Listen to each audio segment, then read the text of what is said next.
निज निज गृह सब करहि विचारा, नहीं निश्चर कुल केर कुबारा। जासु दूत बल बरनि न जाई, तहि आए पुर कवन भलाई। दूतिन सन सुनि पुर जन बानी, मंदोदरी अधिक अकुलानी। रहसि जोरि कर पति पग लागी, बोली बचन नीति रस पागी। कंत करस हरिसन परिहरहूँ, मोर कहा अति हित ही धरहूँ। सब जुट जासु दूत कई करनी, श्रवहि गर्भ रजनी चर घरनी। तासु नारी निज सचिव बुलाई, पठबहु कंत जो चहम भलाई। तब कुल कमल विपिन दुखदाई, सीता सीत निशासन आई।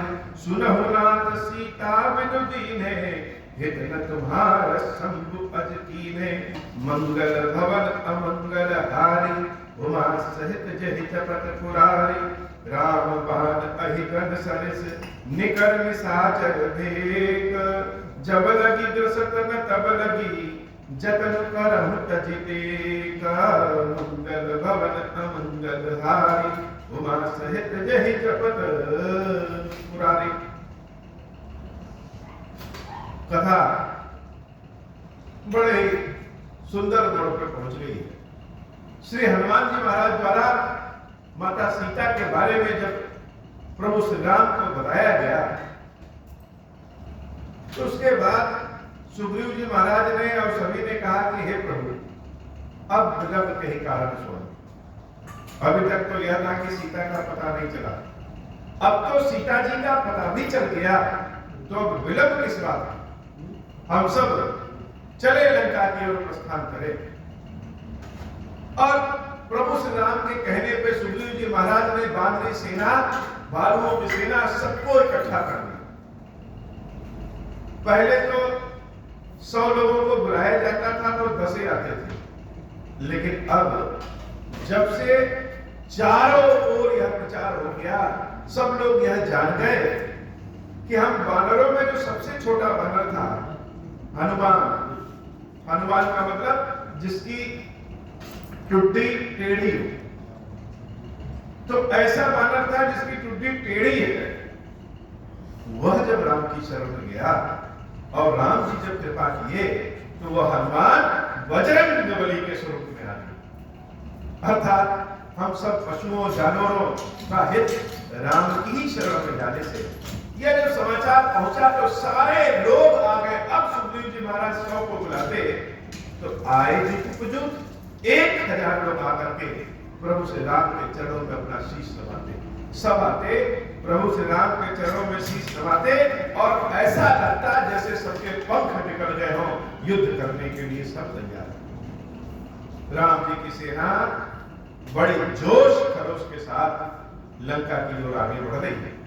और इधर लंका का क्या हाल चाल?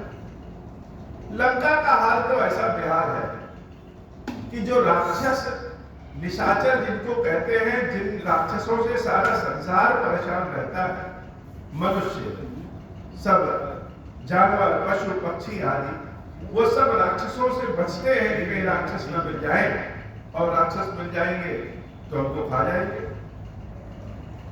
वो राक्षस जो सबको डराते हैं, हनुमान जी महाराज के कारण ऐसा भय सबके मन में व्याप्त हुआ कि सब दिन भर घर में ही रहते, वो आपस में बात करते, निज निज गृह सब करहि विचारा। बाबा कहते हैं, देवी भला तुमने कहीं सुना है कि किसी मनुष्य ने किसी पिशाच को पकड़ लिया, किसी मनुष्य ने किसी राक्षस को मार के काट दिया? यहां तो उल्टा हो गया, यहाँ राक्षस लोग भयभीत हो गए हैं और निज निज गृह सब करहि विचार। अपने घर में बैठ करके सब विचार कर रहे हैं कि अब लग रहा है राक्षसों के कुल की भलाई नहीं निश्चर कुल केर कुमारा। क्यों? क्योंकि जिसके दूध में इतनी शक्ति है कि सोने की लंका को जला दिया, रावण के समक्ष रावण के पुत्र को भी मार दिया, अशोक वाटिका को भी और लंका के सारी वाटिकाओं को उजाड़ दिया, अपना मन चाहा काम किया। तो जिसके दूत में इतना बल है, तो जब स्वामी आएगा तब क्या हालचाल होगा। जा सुदूत बल बरन न जाई। हनुमान जी महाराज का बल ऐसा है कि वर्णन नहीं कर सकते, ऐसा बल, और उस बल का भय ऐसा व्याप्त हो गया राक्षसों के भीतर कि जैसे लगा कि आधा युद्ध तो राक्षस भय के कारण ही हार जाएंगे। देवी मंदोदरी के मन में बड़ा चिंता। रावण के चरणों को पकड़ करके मंदोदरी ने समझाया कि हे नाथ, वह आपको साधारण मनुष्य दिखते हैं, लेकिन राम लक्ष्मण सीता कोई साधारण मनुष्य नहीं। सीता देखने में तो बड़ी सुंदर है, लेकिन वह सीता राक्षसों के लिए काल के समान है। जैसे शरद ऋतु, शीत ऋतु देखने में बहुत अच्छी होती है, लेकिन कमल के लिए वह शीत ऋतु काल के समान होती है। ऐसे ही सीता इस राक्षस कुल के लिए, लंका के लिए काल के समान। और यह दुख कैसे दूर होगा? आप सोच रहे हैं कि भगवान शंकर आकर के आपको बचा लेंगे, तो है ना, वह राम है, और राम भगवान शंकर के भक्त हैं। शंकर भी आपकी रक्षा करने नहीं आएंगे। सबसे बढ़िया यह होगा कि देवी सीता को ससम्मान पूर्वक ले जाके रामचंद्र जी को समर्पित कर दीजिए और क्षमा मांगिए। लेकिन रावण को कहां समझ में आया? सबको राम ईश्वर लग जा रहे हैं, लेकिन रावण को नहीं दिख रहा। रावण तो अपने गुमान में है। उसने कहा कि मंदोदरी, अगर वह राम ईश्वर होते तो क्या सोने के मृग के पीछे दौड़ते? हमने तो पहले ही परीक्षण कर दिया कि राम ईश्वर है कि नहीं है। सोने का जब कपट मृग बना करके भेजा तो सोने की लालची तो मनुष्य होते हैं, ईश्वर का। ईश्वर अंतर्यामी होते हैं, वह तो जान जाएंगे ये कपट का मृग है या असली मृग। तो उस कपट के मृग के पीछे राम दौड़ गए। राम ईश्वर है क्या? राम सीता कोई ईश्वर नहीं है, और रावण के समक्ष सारा संसार भी नहीं टिक पाया। यह दो तपस्वी और बादल भालू क्या टिकेंगे? रावण की भार्या होकर के, स्त्री होकर के तुम भयभीत हो रही हो। राम भगवान कहीं निकट निशाचर। देवी मंदोदरी ने कहा कि यह राक्षस मेढक के समान है, और राम जी का बाण वह सर्प के समान। मेढक चाहे कितना भी उपाय कर ले, लेकिन सर्प मेढक को अपना ग्रास बनाई देता है। जब लगी ग्रसत न तब लगी, जतन बरफ न लगी। तो भलाई किसमें है? भलाई इसमें है कि सीता को सम्मान पूर्वक राम को समर्पित कर दीजिए और राम से क्षमा मांगे। बार बार देवी मंदोदरी के समझाने पे भी रावण को कहां समझ में आ रहा है। श्रवण सुनी सकता कर बानी, बेहसा जगत विदित अभिमानी। सभय सुभाव नारी कर साचा, मंगल बहुभय मन अति काचा। जो आवई मरकट कटकाई, जी अहि विचारे निश्चल। रावण हंसते हुए कह रहा है, मंदोदरी, जिस रावण से सारे लोग भयभीत होते हैं, उसकी पत्नी भयभीत हो जाए। किनसे? इन वानर और भालुओं से, तपस्वियों से। अरे बंदर भालू आ रहे हैं तो हमारे राक्षसों के भाग्य खुल गए। राक्षस क्या करेंगे?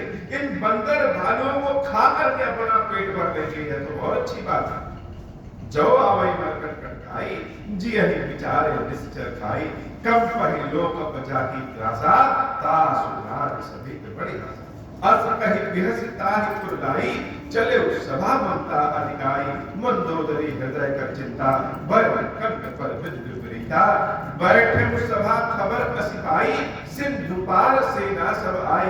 नू जस सचिव उचित मत कहो, देश सब हसे मस्त करी रहो। जिते सुरासुर तब श्रम नाही, नर दानव कहि लेखे माही। रावण मंदोदरी को समझा करके अपने राजमहल में सभा में जाकर के बैठे, और जब सभा में बैठा तो उसके सारे मंत्री, सचिव, सेनापति आदि सब अपने अपनी जगह पर बैठे। उन सब से रावण ने कहा कि सुन रहे हैं कि समुद्र के उस पार सेना आ गई है, तो हम लोग को क्या करना चाहिए? सारे मंत्री लोग खड़े होकर के हंसने लगे और हाथ जोड़ करके रावण की चाटुकारिता में कहने लगे कि हे नाथ, देवताओं को जीतने में भी आपको कठिनाई नहीं हुई, तो इन मनुष्यों और बंदरों से जीतने में क्या कठिनाई होती। कभी कभी व्यक्ति सही रास्ते पे जाना चाहे, सुधरना चाहे, तो उसके साथ लोग, उसके जो साथ के लोग हैं, उसकी जो चापलूसी करने वाले लोग हैं, वो ऐसे व्यक्ति को सही रास्ते पे जाने भी नहीं देते। रावण के मन में मान लीजिए कि मंदोदरी के विचार थोड़े से आ भी गए, तो इन सारे मंत्री सचिवों ने जब यह कहा, जिते हुसुरासुर शरण नाही, नर बानर कह लेके माही। देवताओं से युद्ध जीतने में जब हम राक्षसों को कोई परेशानी नहीं हुई, तो यह मनुष्य और बंदर भालू की बिसात ही क्या है। भगवान शंकर कह रहे हैं, देवी यही तो विडंबना है। व्यक्ति सुधरना चाहे तो भी उसके आसपास संकट के लोग उसको सुधरने नहीं देते हैं। और रावण पर अहंकार की मूर्त है। रावण तो आत्ममुग्ध है, उसके कान तो सदैव अपनी प्रशंसा सुनने की इच्छा करते हैं। वह चारों ओर यही सोचता है, अहंकार में लिप्त है कि यह बंदर, भालू और मनुष्य हमारा कर ही क्या पाएंगे, जब हम यमराज तक को हरा दे रहे हैं। यह लोग कितनी शक्ति रखते होंगे। सचिव, वैद्य, गुरु, तीन लोग। भगवान शंकर कहते हैं, देवी किसी व्यक्ति के जीवन में सचिव, वैद्य, गुरु, कोई राजा हो और उसको सलाह देने वाले सचिव, या किसी व्यक्ति का कोई मित्र हो, उस व्यक्ति के हितैषी हो, और डॉक्टर अर्थात वैद्य और गुरु, ये तीन लोग ऐसे हैं कि अगर किसी डर के कारण या किसी लालच के कारण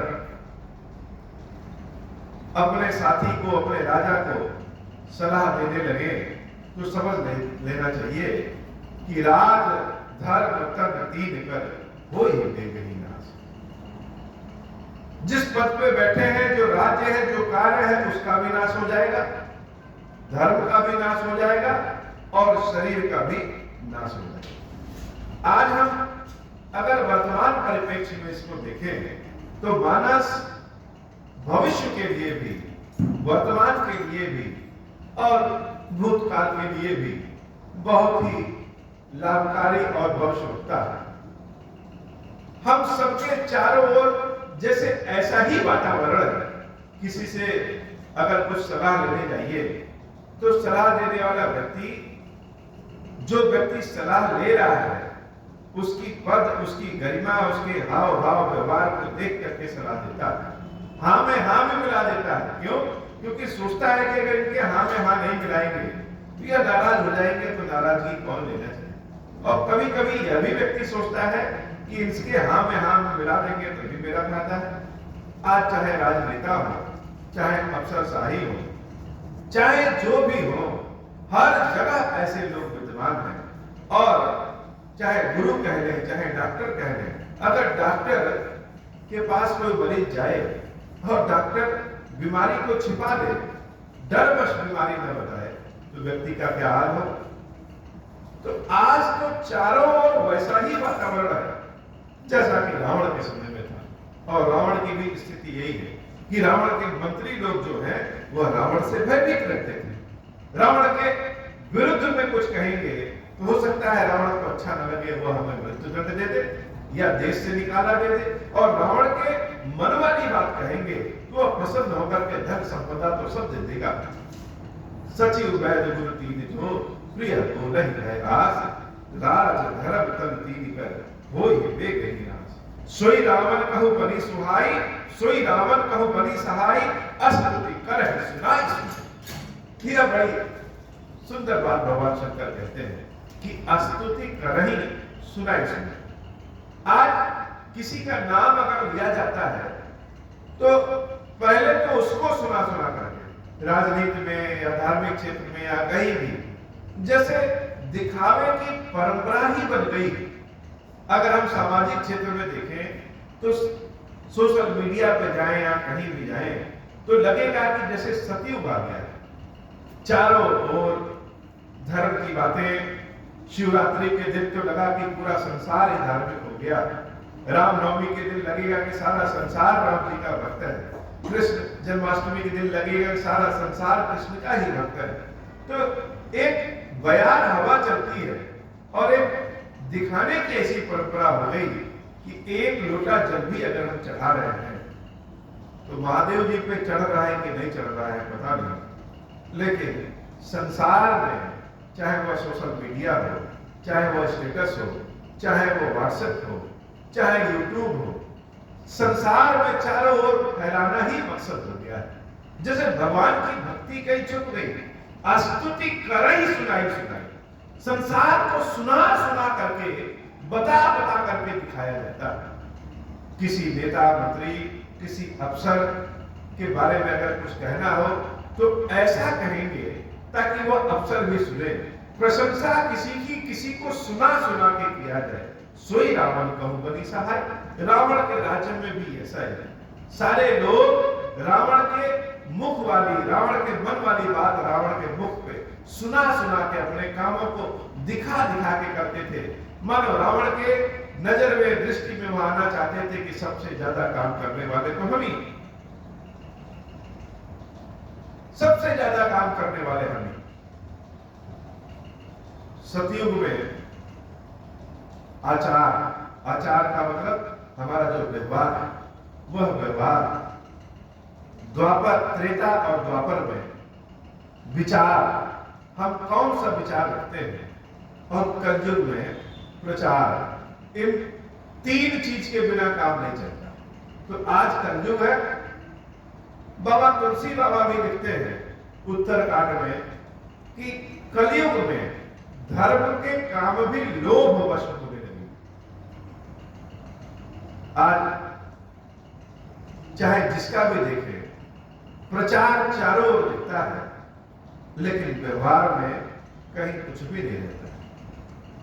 रावण का प्रचार जैसे चारों ओर था, उसके सचिव, उसके मंत्री लोग रावण को सुना सुना करके रावण की करते थे, और रावण इसी में बड़ा प्रसन्न रहता है। उसे लगता है कि सारा संसार ही मेरा नाम ले रहा है, हमसे बड़ा श्रेष्ठ तो कोई हो ही नहीं सकता। अवसर जानी विभीषण बाबा, भ्राता चरण शीश कहीं नाम। लेकिन कुछ भगवान के भक्त ऐसे होते हैं जो इन आचार विचार प्रचार वाले परंपरा में अपने आप को फिट नहीं कर पाते। स्तुति करने वाली परंपरा में अपने आप को फिट नहीं कर पाते। जैसे भगवान शंकर की अगर कोई सेवा पूजा करे, ईश्वर की सेवा भक्ति करे, तो फिर इंसान की सेवा भक्ति नहीं कर पाता है। और जमाना तो चापलूसी का है।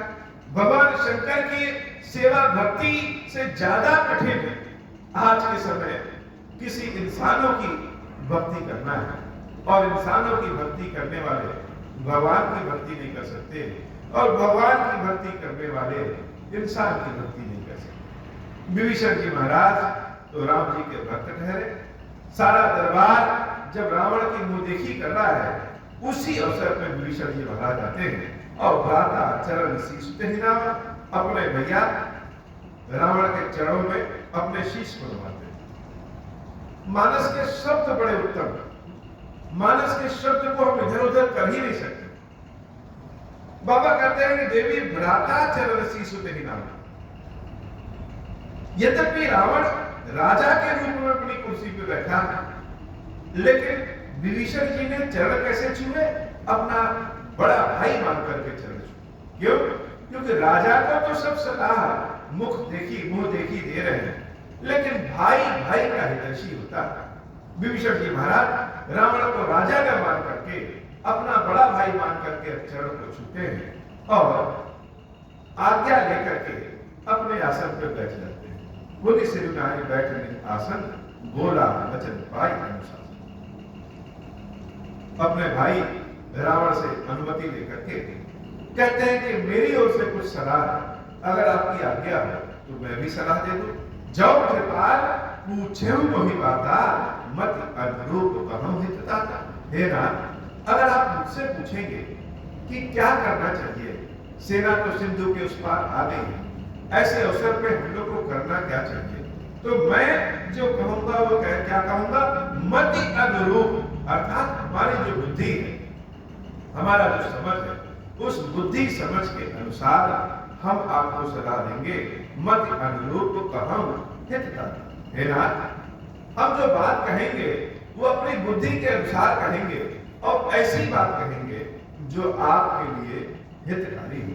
और मेरी सलाह मानिए तो क्या, जाओ आपन चाहे कल्याण। ऐसा कहने के बाद विभीषण जी महाराज एकदम स्पष्ट शब्दों में कहते हैं, जैसे लगता है कि उनको रावण से कोई भय ही नहीं, कि हे नाथ, जाओ आपन चाहे कल्याण। यदि आप अपना कल्याण चाहते हैं, सुजस सुमति सुख गति सुख, अपना सुंदर यश चाहते हैं, अपनी सुंदर बुद्धि का विकास चाहते हैं, अपनी शुभ गति चाहते हैं और नाना प्रकार के सुख चाहते हैं, तो हे भैया, हे महाराज, सो पर नार लीलार गुसाई तजौ चौथ के चंद्र की नाई। जैसे चौथ का चंद्रमा देखने में बड़ा सुंदर होता है, लेकिन उसको देखने से दोष बन जाता है, नहीं देखना चाहिए। उसी प्रकार से किसी दूसरे की स्त्री भले चंद्रमा के समान सुंदर हो, फिर भी उसको उसके ऊपर कुदृष्टि नहीं डालना चाहिए। चाहे कोई कितना भी बड़ा वीर बहादुर क्यों ना हो, अगर दूसरे की स्त्री पे उसने कुदृष्टि डाला तो निश्चित रूप से उसका नाश हो जाता है। सो पर नार लीलार गुसाई तजौ चौथी के चंद्र की नाई। 14 भुवन एक पति हो, 14 भुवन का अगर कोई मालिक हो, वह भी अगर ऐसा काम करेगा तो उसका विनाश होना निश्चित है। भूत द्रोह तिष्ठै नहीं सोई, गुण सागर नागर नर जो अरपलो पर कहे न को।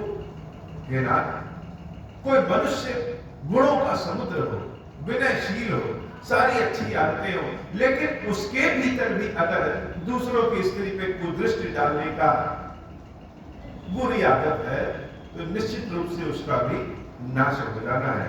काम क्रोध मद लोभ सब नाथ नरक के फल। हे नाथ, जीवन में आपके जो वासना है, जो क्रोध है, जो मद है, जो लोभ है, यह सब क्या है? यह सब नरक की ओर ले जाने के रास्ते। अच्छा, गीता में भगवान कृष्ण ने कहा है कि अगर अपने काम का पूर्णता नहीं हुआ है तो उससे क्रोध उत्पन्न होता है। काम का अर्थ सिर्फ काम नहीं, काम का अर्थ कि हम हमारे और भी जितने काम हैं वह भी अगर पूरे ना हो तो क्या होगा? क्रोध उत्पन्न होगा। और जब क्रोध उत्पन्न होगा तो क्या होगा? क्रोध का भोजन विवेक होता है। सोचने समझने की शक्ति जो होती है उसको विवेक कहते हैं। क्रोध सबसे पहले उस शक्ति को ही खा जाता है। व्यक्ति समझ नहीं पाता कि हम क्या बोल रहे हैं, और जब विवेक समाप्त हो जाता है तो मद और लोभ अपने आप उत्पन्न हो जाते हैं। तो काम क्रोध मद लोभ, यह चार चीज क्या है? यह सब नाम नरक के पंथ, नरक की ओर जाने के रास्ते हैं। सब परिहरि रघुवीर ही भजहु भजहि जनि संत। सब छोड़ दीजिए और सब छोड़ करके संतों के संत भी जिसको भजते हैं, ऐसे प्रभु श्री राम के चरण शरण में चले रहिए। हे नाथ, आपको क्या लगता है कि राम साधारण मनुष्य हैं, केवल दशरथ के पुत्र हैं? तात राम नहीं नर गोपाल। विभीषण जी महाराज ने राम के बारे में जो बताया वो वास्तव में सत्य महात्मा की जैसे वाणी है। विभीषण भले ही राक्षस के शरीर में है, लेकिन वह तो भगवान के भक्त हैं, संत हैं, सज्जन व्यक्ति हैं। बिना भय के रावण को समझाते हैं कि हे नाथ, तात राम नहीं नर गोपाला, भुवनेश्वर कालम करता। राम कौन है? राम तात राम नहीं नर गोपाला, केवल इस पृथ्वी के ही मालिक नहीं है। कालम का भुवनेश्वर कालम कर काला, भुवनेश्वर के जो काल होते हैं उसके भी वह महाकाल है। तो राम तो महाकाल है, ब्रह्म अनाम है, अज भगवंता, वह ब्रह्म है। वह संपूर्ण ऐश्वर्यों के यश कीर्ति के स्वामी हैं। आज बहुत पुराने हैं, कब से है कोई नहीं जानता। भगवंता सच्चे रूप से अगर देखा जाए तो राम ही ईश्वर है, राम ही भगवान है। व्यापक अजित अनादि अनंता, अनादि अजित जिनको जीता नहीं जा सकता है, जो हर जगह है। राम ही ब्रह्म है, राम ही ईश्वर है, राम ही सब कुछ है। आप राम को पहचान नहीं पा रहे हैं। गो द्विज देव हितकारी, आप कहेंगे राम ईश्वर है, ब्रह्म है, तो मनुष्य रूप में क्यों है? तो हे राम, गो द्विज देव हितकारी, गौओं की रक्षा करने के लिए, ब्राह्मणों की रक्षा करने के लिए, भक्तों की रक्षा करने के लिए, सज्जन व्यक्तियों की, संतों की रक्षा करने के लिए, देवताओं की रक्षा करने के लिए, धर्म की स्थापना करने के लिए, कृपा सिंधु मानुष तनधारी, वह कृपा के सागर ईश्वर मनुष्य स्वरूप में शरीर धारण किए हैं। विभीषण जी महाराज के मन में कोई शंका नहीं, उनका दृष्टिकोण एकदम से साफ है, अपने रास्ते पे चल रहे हैं, कहीं कोई भटकाव नहीं है। कि राम कौन है? राम ही ईश्वर है, और राम ईश्वर है तो मनुष्य शरीर में क्यों है? धर्म की स्थापना के लिए राम मनुष्य शरीर में है। जन रंजन भंजन खल, दुष्टों का नाश करने के लिए, साधारण मनुष्यों के हृदय में सुख प्रदान करने के लिए, वेद की रक्षा करने के लिए, धर्म की रक्षा करने के लिए, हे मेरे बड़े भाई, राम ही ईश्वर है। और इन सब की रक्षा के लिए राम मनुष्य शरीर में धारण किए हैं। फिर से देखिए, समझिए, आप तो बहुत बड़े पंडित हैं, सब कुछ जानते हैं, तो क्या ईश्वर को नहीं पहचान पा रहे हैं? ऐसा ईश्वर जो स्वयं चल करके आपके पास आ रहा है। देखने वाले का अपना अपना दृष्टिकोण होता है। हम किस दृष्टिकोण से किसी को देखें तो सारा जगत ही बैरी है, सारा जगत ही एकदम बेकार है, अपने मन के अनुरूप तो कोई काम नहीं। लेकिन हम दृष्टिकोण क्या रखते हैं और हृदय में क्या रखते हैं? मान लीजिए हमारे पास कोई छोटा सा फ्रिज है, तो उस फ्रिज में हम क्या क्या सामान रख सकते हैं? सारा सामान तो उसी में रख देंगे, सड़ा गला चीज भी है उसी में रख देंगे, और ठीक ठाक चीज भी उसी में रख देंगे, तो सब दोनों एक ही में मिलकर जहर हो जाए। वैसे ही यह अपना हृदय समझ लीजिए कि फ्रिज है, छोटा सा स्टोर है, इसमें हम क्या रख रहे हैं? किसी के प्रति वैमनस्यता, किसी से जलन, किसी से चिढ़, किसी से नाराजगी रखेंगे तो भगवान के प्रेम को कहां रखेंगे? राम तो स्वयं प्रेम शंकर के स्वरूप में है। राम आपके जीवन में, आपकी लंका में चल के आ रहे हैं, है ना? जरा मेरे दृष्टिकोण से देखिए कि भगवान स्वयं चल करके आ रहे हैं। तार गयल तज नागे माथा व्रत तारक रंजन भंजन रघुनाथ। जो भगवान स्वयं चल करके आ रहे हैं, वो तो हमको ईश्वर दिख रहे हैं, आपको मनुष्य दिख रहे हैं। एक बार देखिए कि वह ईश्वर है, और जब आपकी लंका में स्वयं चल के आ रहे हैं, तो ऐसे दयालु कृपालु भगवान से बैर नहीं करते, उनकी शरण में चले जाइए। वो आपके दुखों को दूर कर देंगे, गलतियों को क्षमा कर देंगे और आनंद भक्ति प्रदान करेंगे। देहुनाथ प्रभु कहो वैदेही। राम जब आए तो आप क्या करेंगे? जैसे भगवान को पुष्प चढ़ाया जाता है, भगवान को भोग लगाया जाता है, कोई प्रिय चीज ईश्वर की है, अपनी भगवान को हम चढ़ाते हैं, वैसे ही आपके पास तो वैदेही है, आपके पास तो सीता है। ठीक है, आप उनका हरण कर लाए हैं, लेकिन उस सीता को प्रेम सम्मान पूर्वक ले जाकर के राम को अर्पित कर दीजिए।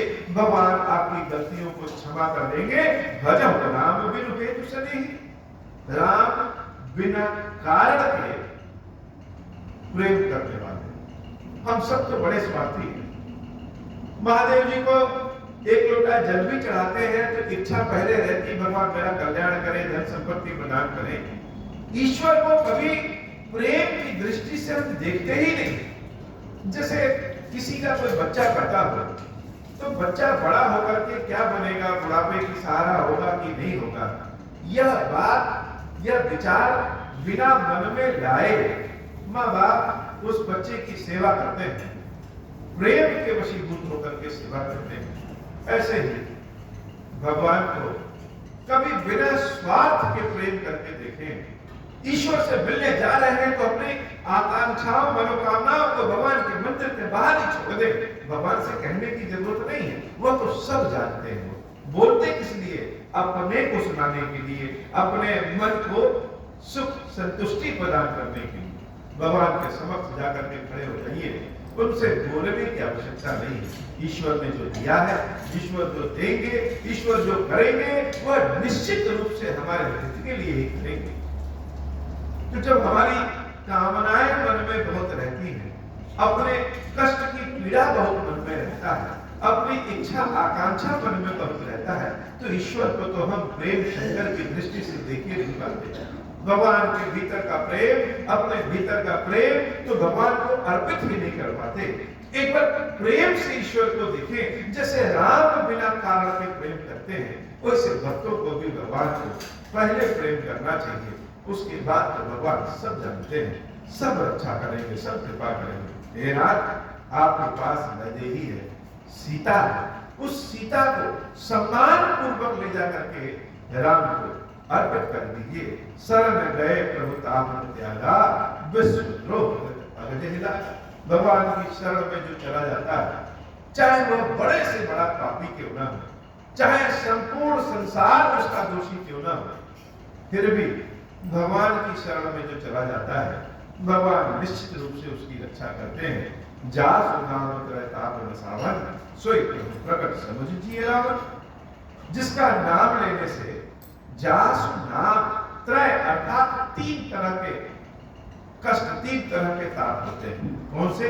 दैहिक, दैविक और भौतिक। दैहिक क्या? जो शरीर का जो परेशानी समस्या है, शरीर की समस्या है, बीमारी की समस्या है।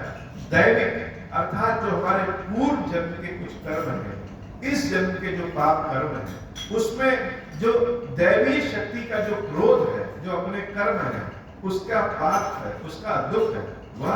और भौतिक, इस संसार के जो कष्ट, हर तरह के कष्ट, दैहिक, दैविक, भौतिक, ये तीनों तरह के कष्ट किससे दूर हो सकते हैं? जासु नाम, जिसका नाम लेने से दूर हो जाता है। राम का नाम लेने से तीनों तरह के कष्ट दूर हो जाते हैं। समझ लीजिए, सोई प्रभु प्रकट समझिए राम। वही राम मनुष्य के वेश में प्रकट होकर के आपके जीवन में, आपकी लंका में आ रहे। यह तो बड़ी खुशखबरी की बात है। मेरी सलाह मानिए, जानकी को अर्पित कर दीजिए, उनकी शरण में चले जाइए। बार बार पद लगाऊं, विनय करहूं दस शीस। विभीषण जी महाराज ऐसा कह रहे हैं तो सारे दरबारी एकदम चुप हो गए। कोई भी विभीषण की हाँ में हाँ नहीं मिला रहा। सब तो ऐसे बैठे हैं जैसे रावण अकेला नहीं, सारे दरबारी ही रावण है। ये विभीषण क्या कह रहे हैं? लेकिन जो भगवान के भक्त होते हैं वह तो सही बात कहेंगे। कोई किसी के बारे में क्या सोच रहा है, क्या फर्क पड़ता? विभीषण जी महाराज अपने भाई रावण के चरणों को पकड़ लेते हैं, बार बार पद लगा, बार बार रावण के चरणों में अपने माथे को पटक रहे हैं। विनय करौ दस शीस, और चिल्ला चिल्ला करके कह रहे हैं, हे दशानन, हे महाराज रावण, हे मेरे भैया रावण, मैं आपसे बार बार विनती करता हूं, परिहरि मान मोह मत। परिहरि अर्थात अपने मन का जो अहंकार है, जो मोह है, जो मद है, उसको पहले किनारे करिए। जैसे आंखों में अगर हम कुछ तेल पोत ले तो हर चीज साफ साफ नहीं दिखाई देगी। चश्मा पहने और चश्मे के ग्लास में अगर हम तेल लगा रहे तो हर चीज धुंधली दिखाई देगी। ऐसे अहंकार का, क्रोध का, मद का, मोह का ये जो भाव होता है, यह ईश्वर को देखने नहीं देता है। हे नाथ, विनती करते हैं, परिहरि मान मोह मत। मान सम्मान जो अहंकार है, वह मोह मत सब छोड़ दीजिए, तब राम आपको दिखेंगे, तब उस मनुष्य में ईश्वर आपको दिखेंगे। और भजो कौशलाधीश, कौशलाधीश के रूप में वही राम है, उन्हीं का भजन कर लीजिए। मुनि पुलस्त निज शिष्य कहै यह बात। महर्षि पुलस्त ने अपने शिष्य के साथ संदेश भिजवाया था मेरे पास कि जाकर के मेरी ओर से विभीषण को रावण से यह कह देना, तुरंत सो मैं प्रभुषण कहीं पावल सुबह सुनता। हे नाथ, तुरंत मैं आ गया और आपसे ऐसी बात कह रहा हूं। मंगल भवन मंगलहारी, उमा सहित जय जगत पुरा। सारे दरबारी चुप हो गए। रावण भी शांत है कि विभीषण क्या बोल रहा है। शायद इसको मेरा भय नहीं, सारे दरबारी सोच रहे हैं कि विभीषण क्या बोल रहा है, ऐसा तो नहीं बोलना चाहिए था। उसी दरबार में माल्यवंत अति सचिव से आया। एक सचिव केवल माल्यवंत जी महाराज थे, बड़े बुद्धिमान थे। तासु वचन सुन अति सुखमान। विभीषण जी महाराज की बात को सुनकर के बड़े प्रसन्नचित्त हुए और खड़े होकर के कहते हैं, तात अनुज तव नीति विभूषण। हे नाथ, हे महाराज रावण, ये जो विभीषण है ये क्या है? ये विभीषण नहीं, यह आभूषण, भक्तों के आभूषण है, प्रभु के आभूषण है। हम लोग विभीषण विभूषण कहते हैं, वास्तव में यह विभूषण अर्थात आभूषण है। आपका यह जो छोटा भाई है, इसने बहुत अच्छी बात कही है। सो पुर धर्म जो कहत विभीषण, इनकी बातों को अपने हृदय में धारण करिए और देवी सीता को राम को समर्पित कर दीजिए। रिप उत्कर्ष कहत सच दो, दूर न करम है यहाँ है को। लेकिन रावण तो अहंकारी अभिमानी, रावण के राज्य में रावण के विपरीत पक्ष में कोई बात कहे तो रावण कैसे बर्दाश्त करे? खड़ा हो जाता है अपने सिंहासन में और गर्जना के साथ कहता है, रिप उत्कर्ष कहत सच दो। इन दोनों मूर्खों को कोई मेरे सामने से दूर क्यों नहीं करता है? रिप अर्थात शत्रु की बात यह करते हैं, शत्रु की प्रशंसा कर रहे हैं और जिसके राज्य में खा पी रहे हैं दाना पानी, उसकी बुराई कर रहे हैं। दूर न करो यहाँ देखो, माल्यवंत गृह गयो बहुरी, कहे विभीषण को निकल जोरी। माल्यवंत जी महाराज तो प्रणाम करके उस दरबार से चले जाते हैं। हमारा काम था कहना, मानो चाहे ना मानो, जैसा तुम सोचो। लेकिन विभीषण क्या है? विभीषण को नहीं छोड़ सकते। रावण तो विभीषण का भाई है और खून का रिश्ता ऐसा होता है जो कभी समाप्त नहीं होता। चाहे हम कितने भी नाराज हो जाएं, कुछ भी हो जाए, बातचीत भी बंद हो जाए, लेकिन वह खून का रिश्ता तो समाप्त नहीं हो सकता। रावण तो विभीषण का भाई है। माल्यवंत दरबार छोड़ के चले गए, लेकिन विभीषण तो नहीं जा सकते। विभीषण जी महाराज कहे विभीषण को निकल जोरी, फिर से रावण के चरणों को पकड़ देते हैं और कहते हैं, मंगल भवन अमंगल हारी, उमा सहित जहि जपत पुरारी, सुमति कुमति सब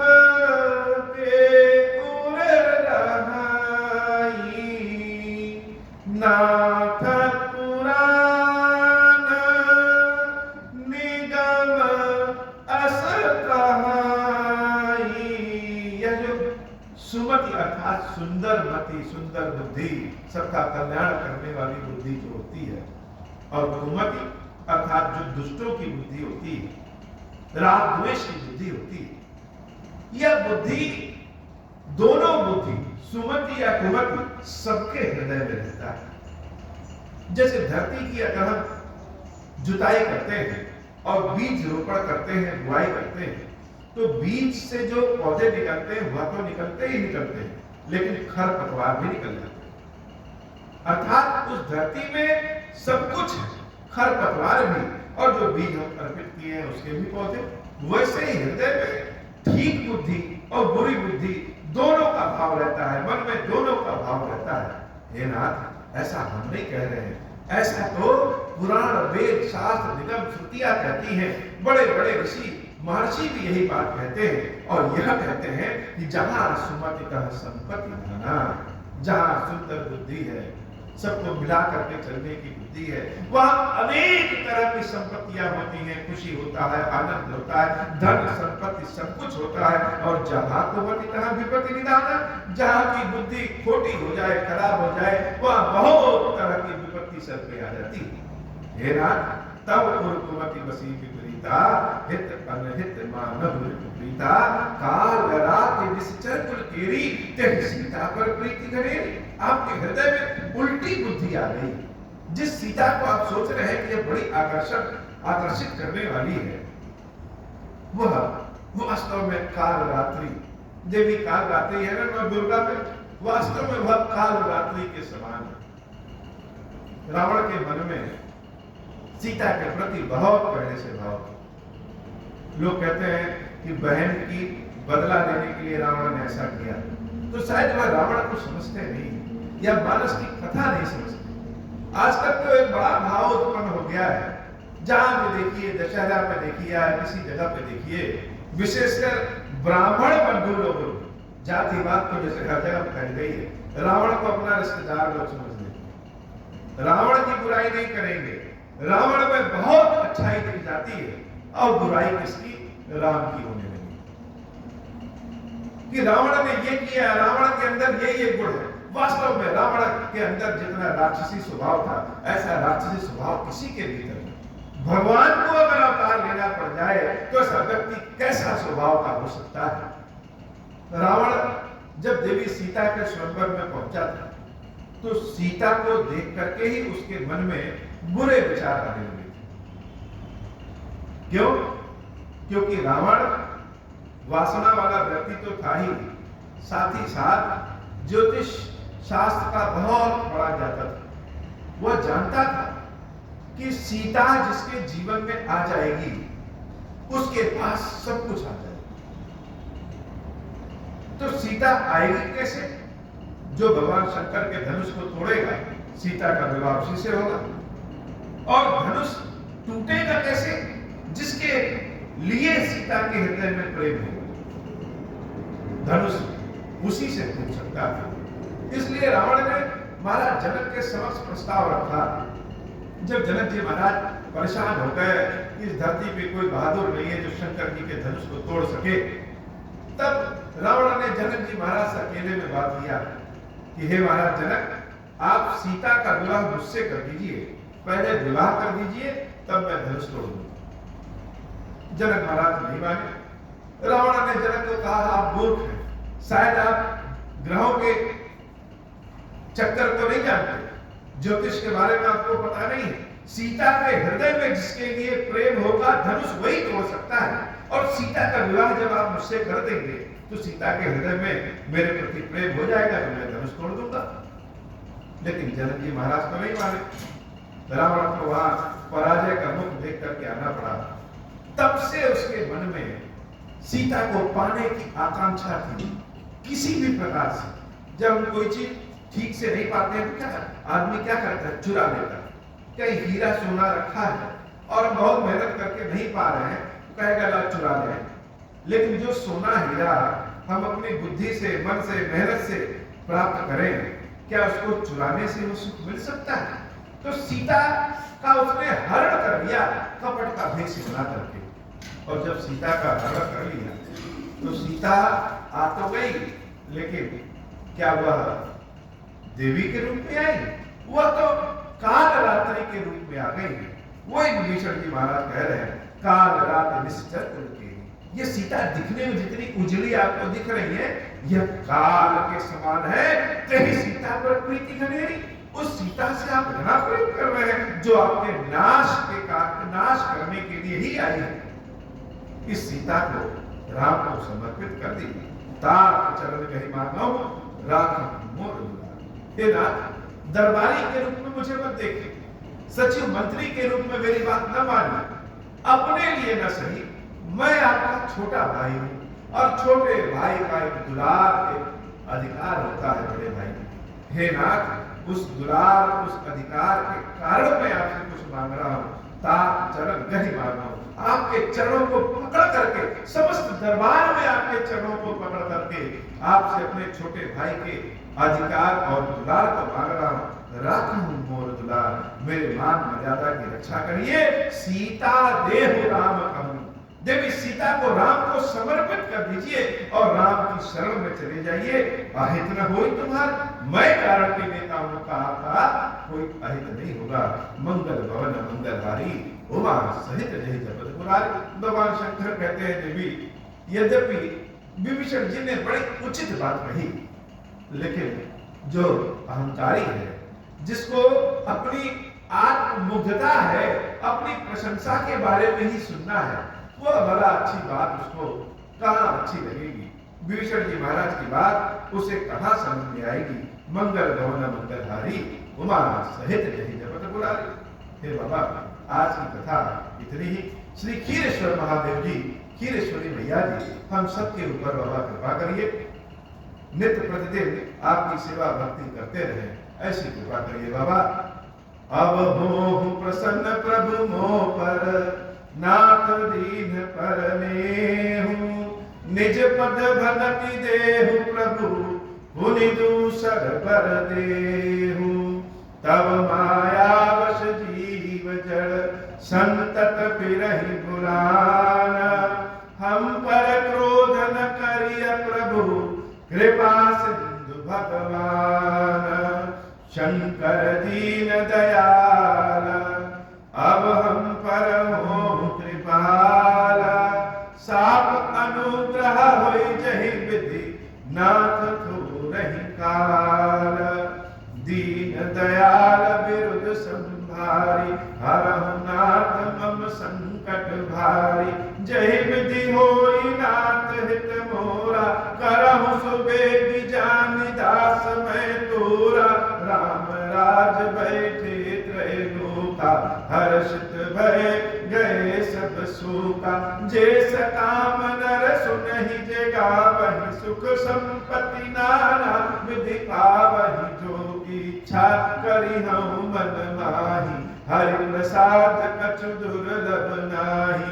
मंगल भवन अमंगल हारी, उमा सहित जय जपत पुरारी। बोले श्री खीरेश्वर महादेव जी, खीरेश्वरी मैया जी की सराही जय हो।